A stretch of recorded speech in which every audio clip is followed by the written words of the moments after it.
Nation Sports. Here we go, man. 2024 March Madness. We've got past the break from the Super Bowl.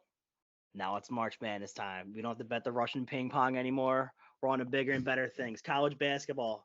It's your boy Brett, Johnny Lloyd. We comprise together. We're the duo that makes Lock Nation Sports. And we're here to run down some things for you guys for March Madness. This is our first video for the channel. So if you can, please like and subscribe to start things off. We're trying to grow this channel big, get into more sports, get into football, and that comes NFL draft, all the good stuff. But right now, we're focused on the prize of March Madness. Johnny Lloyd, how we feeling, buddy? You excited? I'm feeling great. Feeling great. Good? March Madness, best time of the year. Love it. Nothing better. You know what I mean? Once those brackets start getting printed out and, underdogs start, prevailing, a couple Cinderellas, and next thing you know, UNC loses again. So, I'm ready to go. So have you planned your sickness to call out of work yet, or how we looking on the schedule? Man, I didn't want to speak about it. Actually, got a little tough schedule that week. So I don't know if I might have to get the coronavirus a week early. I'm feeling COVID. I'm feeling COVID 20 for you this year. It's gonna hit you in March. I'm thinking I might have to, dude.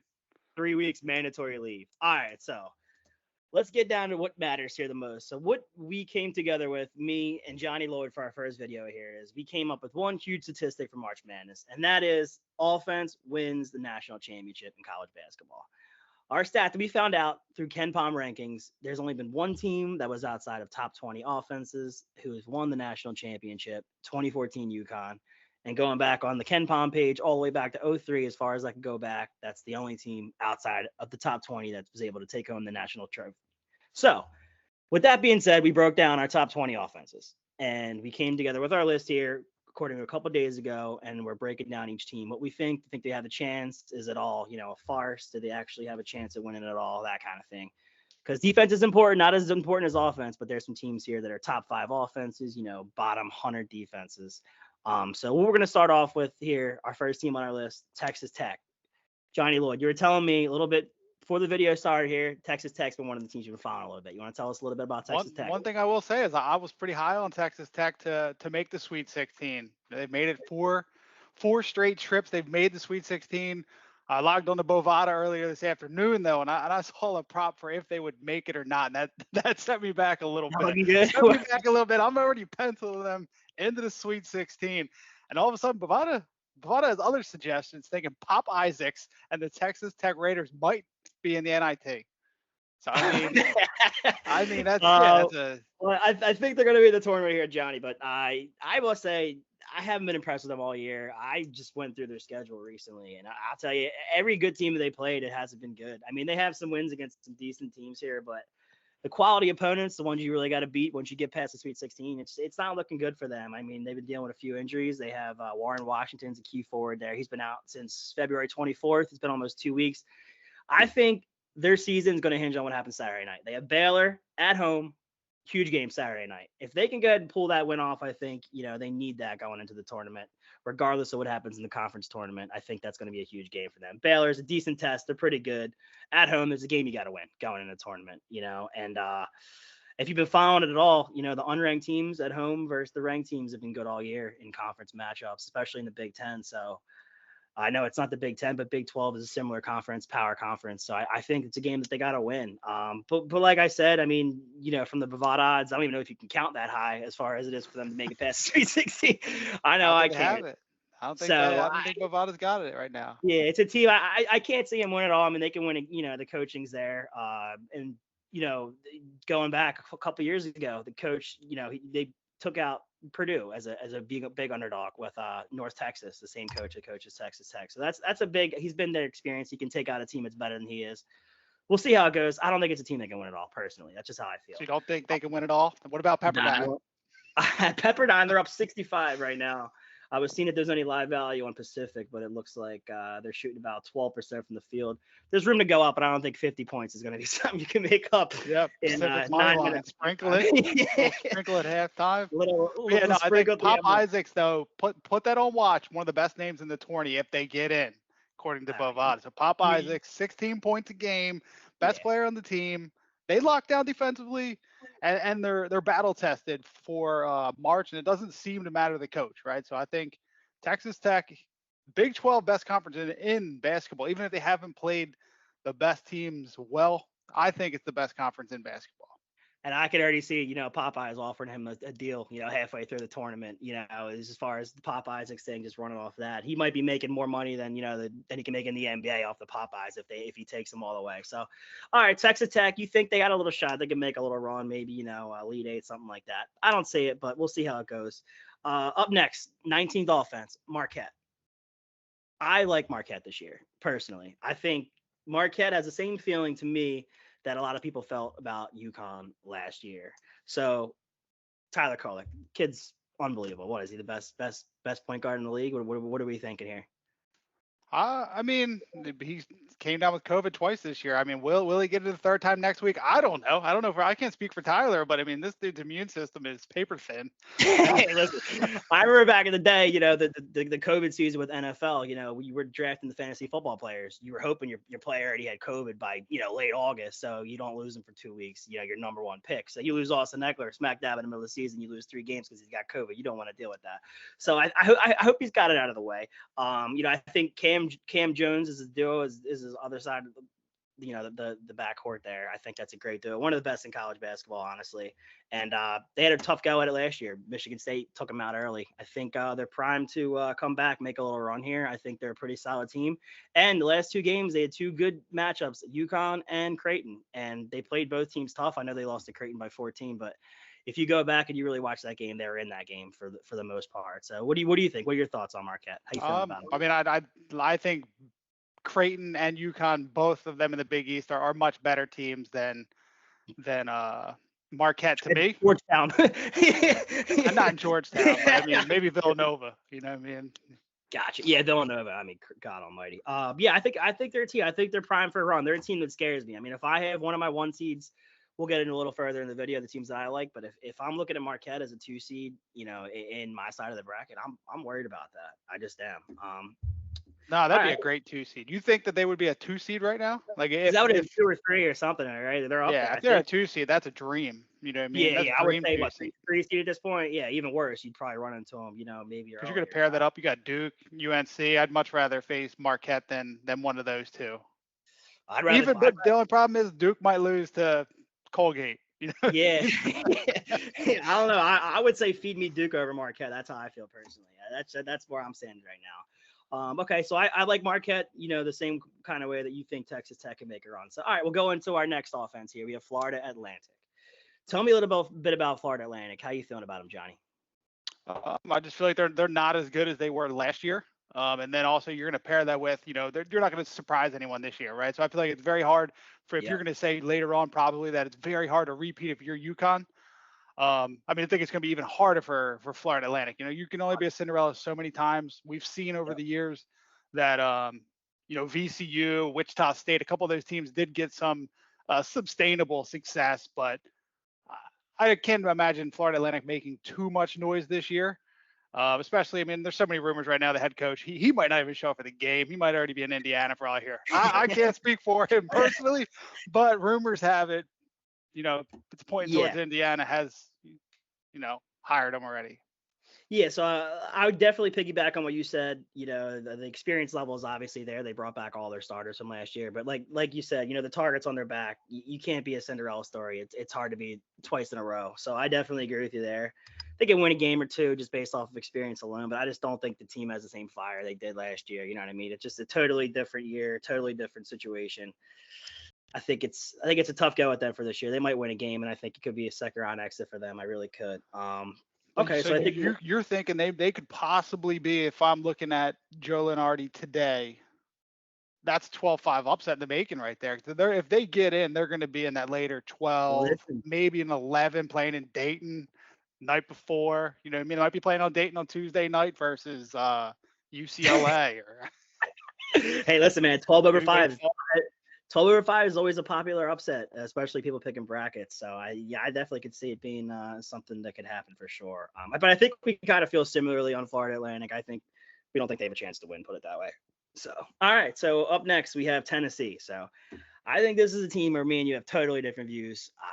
I've been on Tennessee since preseason. I got a good line on them. And I think it's hard to deny Dalton Knecht might be the best player in college basketball. How do you feel? I agree, and he kind of came out of nowhere.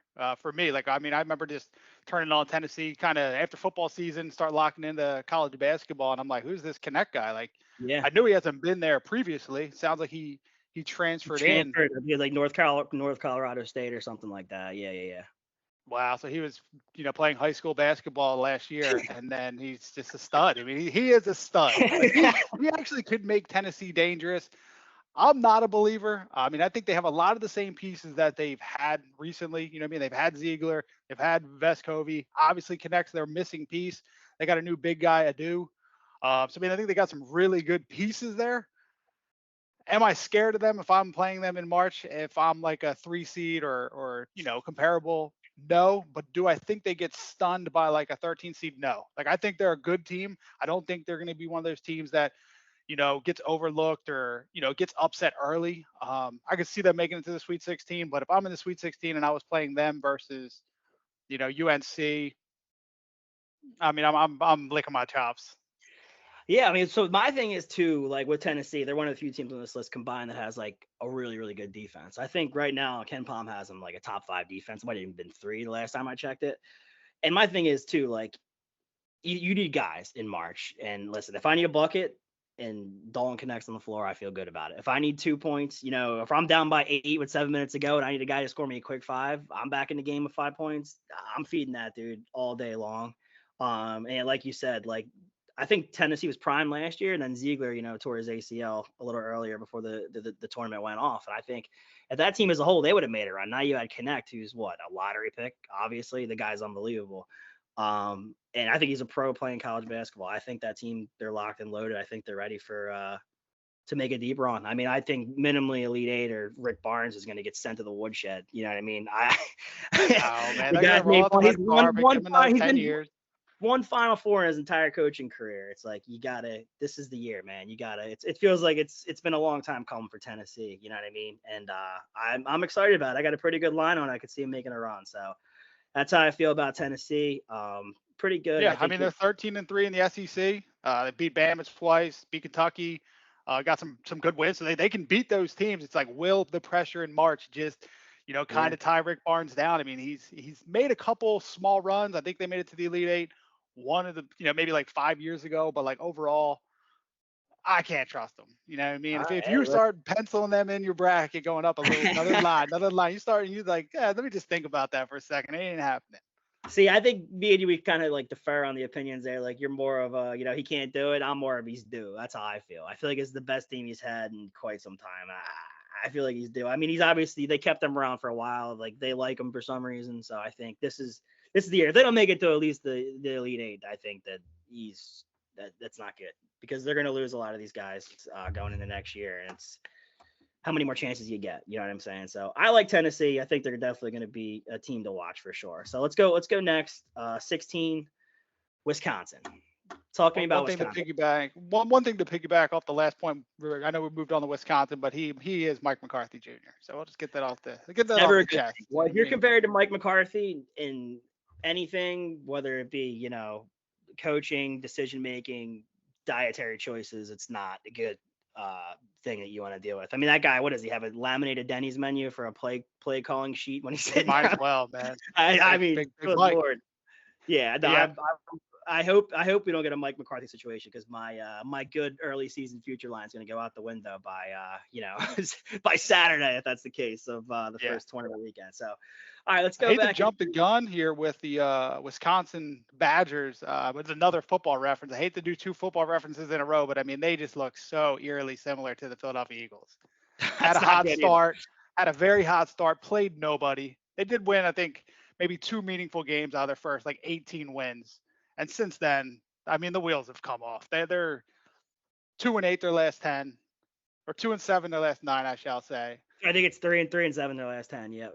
Yeah, it's just things going the wrong way. They're not good from 3-point land, which they've been good at in the past. The defense. They have a lot of white guys, so like to not shoot the 3 well and play defense poorly. I just don't see them being able to win a game in March, let alone go far. I do like the name Chucky Hepburn. I think that is like one of the coolest names in basketball. So if we're gonna go watch, I'm rooting for him.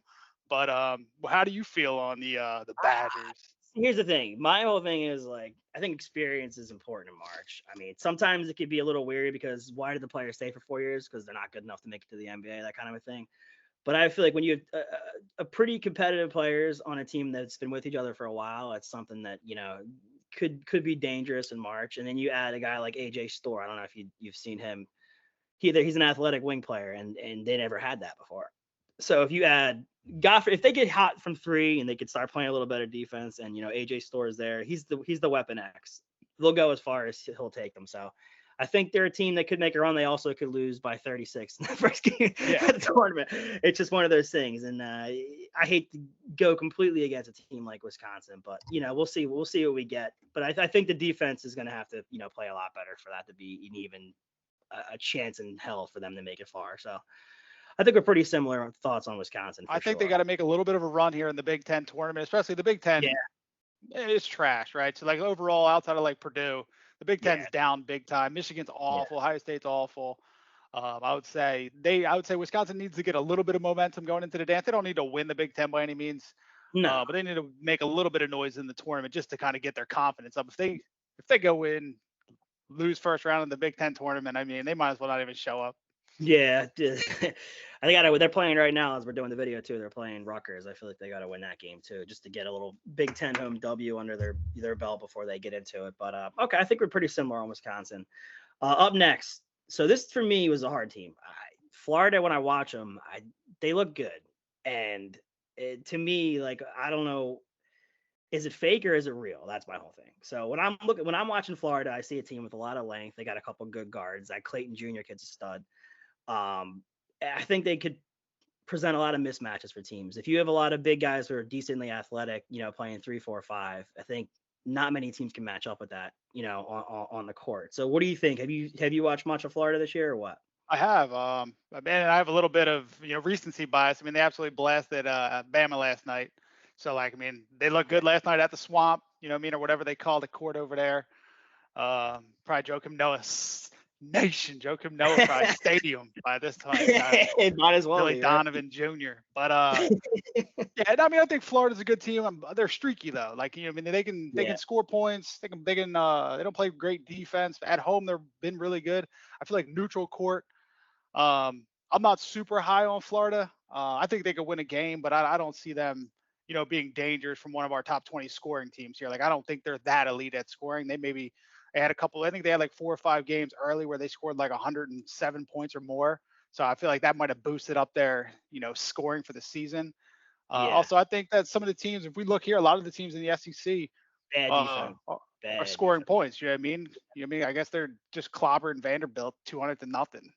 Yeah, I mean, even some of the top teams in the SEC, like Bama, my God, that team, they might as well just get the Matador carpet out there for defense and just go stand them on the 3-point line, let the team go take a layup and then try to make a 3 and get ahead. That's basically what I feel like when I watch Auburn. But yeah, I don't know. A Florida team potentially could scare me. I could see potentially if they get a couple things to go their way, they could make it to like the Elite Eight, but I don't think it would go past there. You know what I mean? That's how I feel. So is it a team that can win? No, I don't think they can. So up next, Auburn. Auburn's a team that scares me. I feel like they're a team that's been knocking on the door for what, 4 or 5 years now. I mean, that loss to Virginia. I mean, that's still got to be fresh in their minds. You watch that, you watch Barkley's reaction, you would have thought his entire family died in front of him. I mean, that was a tough watch. So that's a team that Jalen Williams is a hell of a player. He's got the most starts in Auburn history. I mean, he's got the experience. Bruce Pearl obviously has been there. He's done it pretty much all except win the Natty. So has he won a national championship? Bruce Pearl? Probably not. Right? I can't imagine. Yeah, no. And they got good depth too. I mean, my thing is their guard play though is something that scares me. And obviously guards in March are everything, right? So I wasn't too impressed with their guards, but I feel like guys like Johnny Broom, like if you need a bucket, like you pound that guy down the lane. I mean, he's gonna hard to stop. So what do you think? I just feel like away from Auburn, they are pathetic, really. I mean, I don't like Auburn at all. One of my notes I've written down here, it's like one of the only teams I have it. I say they're going to be a 3 seed that loses to a 14. Like I just already pencil it in. Like if they're going to be a 3 seed, I think they go down to Colgate or someone similar. So you think I think they're physical. I think if they played their right game, if they played their best game, they could compete with anybody. But for whatever reason, neutral court or away, they just don't play the same. They don't have the same swagger. If they're at home and then there's a whiteout in Auburn, they're going nuts, man. And then Yeah. the team shows it, and they come up to it. And a lot of these teams that do play better at home, but like they play much better at home, much worse away from home. And then it also looks like early in the season, which is very far away for the neutral court games, but they didn't play good in those either. But you can't really count December too much. But I just don't think they shoot the three very well either. So like, I mean, I want a team that can at least knock down a couple threes if needed. I mean, God forbid you get down, 8-9 and there's 7 minutes to go. Like you're not gonna. It's hard to get back with twos when you have limited possession. So that's why like the guard play scares me because like usually the guards are the guys making the three. So it scares me. Like, but like you said though, like teams that are really, really, really, really good at home, you're not getting any home games in the tournament. And if you're playing against an underdog, the crowd's going to be rooting against you, and it's basically an away game in March. So I feel like, God forbid they get down, 9-10, day one, day two, and then you got the Manhattan Jaspers. They filled the stadium somehow in freaking California. they had like 4 Boeing 757s worth of fans, coming and cheering for them against Auburn. It could get ugly. I mean, I don't know. I feel like they're a team. I do have a couple futures on them. I got some good lines on them, just to cover myself, just because they have been knocking on the door, like I said. And like you said, on their best day, I mean, they could beat anybody. So, but it's hard. I mean, you can't. It's hard to put together 6 of your best days in a row in the tournament, and it doesn't happen. You got to be able to win ugly too. So, can they win ugly? I don't know. We'll see. But it's definitely a team I do have backed up. I could see in a perfect scenario they could be in it. Can they win it? I don't know. We'll see. Houston, talk to me about Houston. Love them. I'm all in on them. I mean, 26-3. I think they played an absolutely brutal schedule. I mean, obviously, they've moved into the big leagues now in the Big 12, but also their non-conference was a gauntlet. You know what I mean? And 26-3, they've had the pressure all season of, are they gonna, have a little bit of a hangover from, making kind of falling forward a little bit last year. I would say I like Snead. I like Cryer. I think they got 4 dudes that, average over 11 points a game. They can really attack the basket. I mean, Shed, but also right? I think Shed. Snead. Not Shed. Snead. Yeah, it doesn't matter. We know who I just feel like they, they've been to the Sweet 16 4 straight years. A lot of those players, even though they did lose Sasser and they lost a couple other really good players. I think that they're battle tested. And I think their style is built for March. Like, they can get after you on D. And I think some of those teams can, feed off that versus, it doesn't work the same if you're Virginia and you can't score at all. I will say here that I don't think that they can win it. I know they're the favorite. Whenever I can throw away a favorite mentally in my head, I can get value elsewhere. I'm all for it. And I don't think this team can score enough points 6 games in a row to win it all. I just don't. I mean, I've watched them. I don't even know how they're this high on the offensive list. I watched like basically a box in one where, Shed gets the ball and he's dribbling for 25 seconds and it's up to him to make a tough shot. That's not sustainable to me. I mean, you could obviously win a couple games just straight by defense through your earlier matchups in March, but I just don't see a scenario where this team, like once they get to the Elite Eight, like 55, 56 points a game is not going to, if we're talking about offense here I get it. The statistics show that they're the 13th offense, but the eye test for me, I don't see it. I just don't. And they just lost JoJo Tugler, who's a depth piece for them too, down low. So, I mean, the ways that they could play that defense that's sustainable for that long is the rotation pieces. And if you lose a rotation piece, it's hard to keep up that defensive energy for 40 minutes. So, I don't know, man. I for me, Houston's a toss. Them and UConn being, close favorites. I don't like Houston as a first or second choice here. I really don't. I can see that. It still seems like a smaller school than it is. I know it's obviously big time Big 12 school now, and they've been good at basketball for a long time, even dating back to Olajuwon. I mean, so they're almost a blue blood at this point. But I'm looking at some of these stats. I mean, they can score points. I mean, they 87-85 versus Oklahoma in an absolute war last weekend. That was a classic. They went into Baylor, dropped 82 on them, beat them.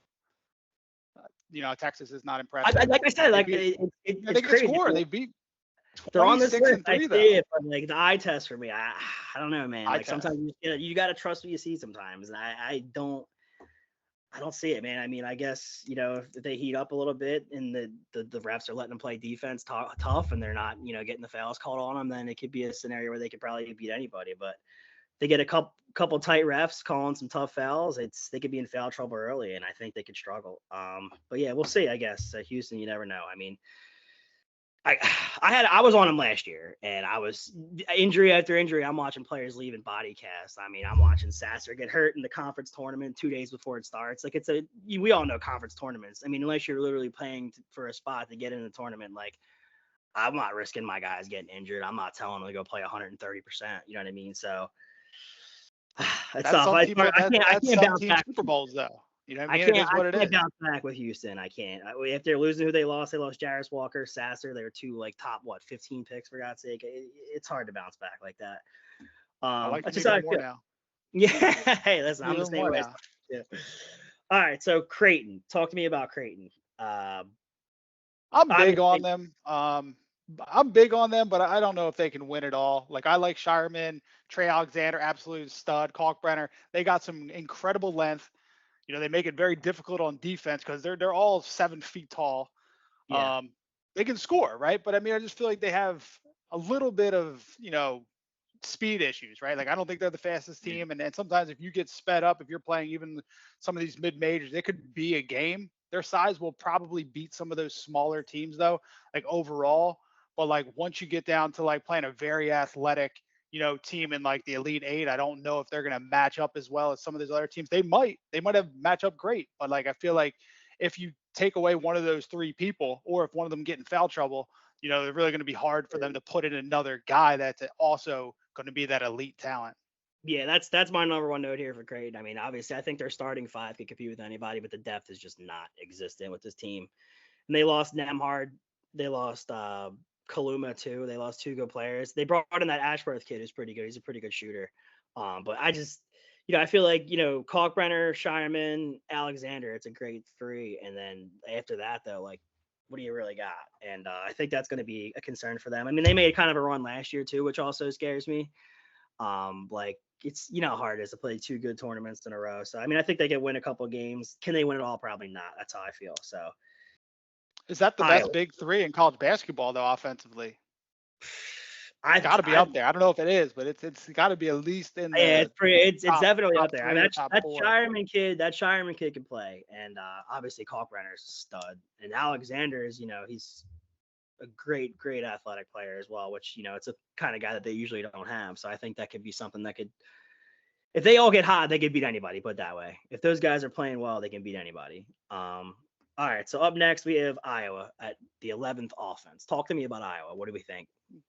I mean, I think they'll probably play pretty well in the NIT. I think they're. I mean, I don't have a lot to say about Iowa. I mean, I'm not high on them. I have some notes here on Iowa, but I don't think they get in. If they get in, I'm not. What can they win? One game. I'm not high on Iowa, but they've been a 2 seed recently. They've been some other high seeds, and they don't make no noise. Even if when they had, some pretty decent teams. I just don't think they're that. No, I good. agree. I think the defense there is non-existent. I mean, obviously they've been playing well recently, like you said. That Peyton Sanford kid's been playing out of his mind, but to me, like a team that just lets you run a track meet up and down the court, Iowa is just not.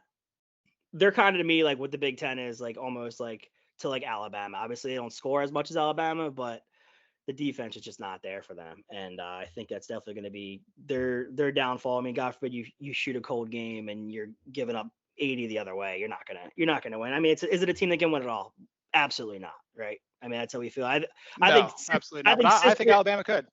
I think Sister Jean seeing the 2029 winner and being here for it is more probable than Iowa winning this tournament here. So. Is that all you got for Iowa? You heard it here, everybody. You heard it here. Loyola, Maryland.